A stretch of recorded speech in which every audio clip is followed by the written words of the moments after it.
You learn by doing, and you've formed multiple businesses. This communication skill has allowed you to do this, from Wine Library to Vayner Sports to the host of multiple digital programs.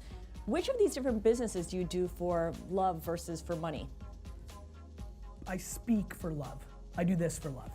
Like, this is the place I love the most. Like, public speaking is now an ROI negative event for me with the things that are going on in my life, even though it is still crazy to me what I get paid to do a speech, especially when you come from zero. It's, getting paid to give a speech one day this year, making more money than I made when I was 30 years old, is a pretty intense kind of thing that you'd wrap your head around.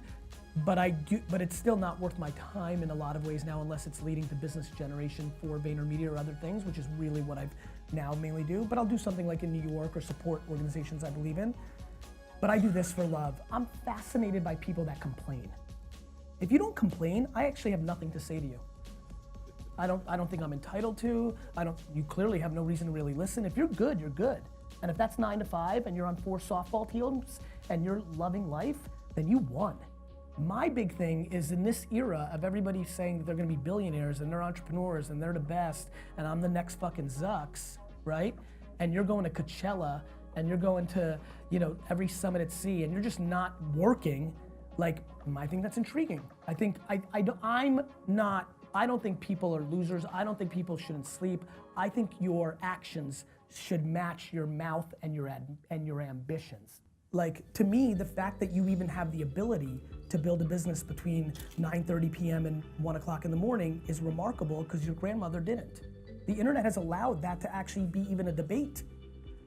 Our grandparents grew up in an environment where that became, you weren't opening a business at 9:30 p.m., right? Like, the fact that we even have the ability even to debate that is fascinating to me. I think Zucks is an all-time entrepreneur. He day trades attention like I do, except he's way further along and he can buy the companies that are the infrastructure of it. He stole Instagram, right? I got made fun of for saying that the day that happened. He tried to buy Snapchat long before anybody gave a fuck. He invests in VR. He moved a desktop company to full mobile when it was painful and cost prohibitive. He understands consumer behavior. He is an extremely all-time EQ operator that people think is an introverted nerd. If I said to you that it was Snap, not Adidas, that did what they've done for the last 2 years to put Nike in a weird spot, it wouldn't seem that far-fetched. I get where you could be like, but it's not as far-fetched that if I said Twitter or Facebook or Uber did that, right? And so that's where I'm fascinated what Snap is gonna do or not gonna do. Do you think we're in a bubble when it comes to these big tech companies and how much money we're throwing at them and what investors expect from them? I think Amazon and Facebook are grossly underpriced. Explain. I think Jeff Bezos and Mark Zuckerberg, as long as they don't die, are gonna make them grossly underpriced. But I remember saying that I thought Bezos was better than Steve Jobs, and I got really booed, and this was the height of Apple.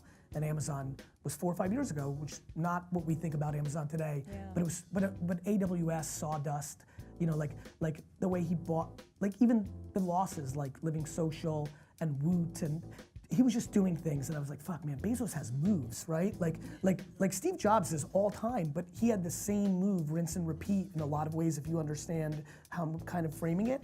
Bezos was throwing all sorts of different, it was kind of like the difference between like boxing and MMA. And I was like, Jeff, like he could do I think he could do anything. Like, I woke up and like Amazon buys Whole Foods, I'm like, yep. Like tomorrow if I wake up like Amazon buys the NHL, I'm like, like I think everything is white space for him. I think he is absolutely the guy. I'm so impressed with their execution. I'm so excited to watch them do more stuff. And I'm genuinely hopeful that they understand how to navigate so that the government doesn't stop them, because they feel to me more than any company as the company that could, because I think they could win the whole fucking thing. They have the stack.